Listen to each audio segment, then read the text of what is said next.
I 60'erne er der blevet plads til at drømme om forandring.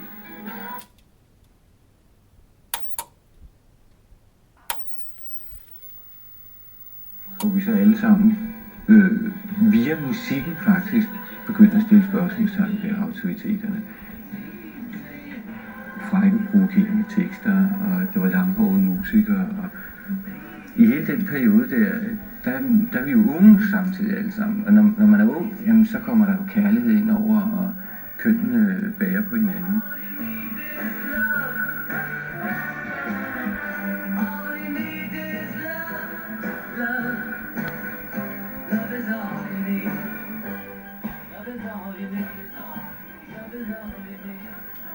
En stor del af ungdomsgenerationen vender dog til døve ører til tidens toner om fri kærlighed.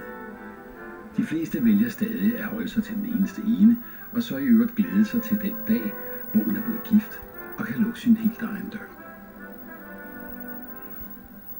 Jeg tror nok, at den følelse af at være Pigmax, den desinficerer kummen,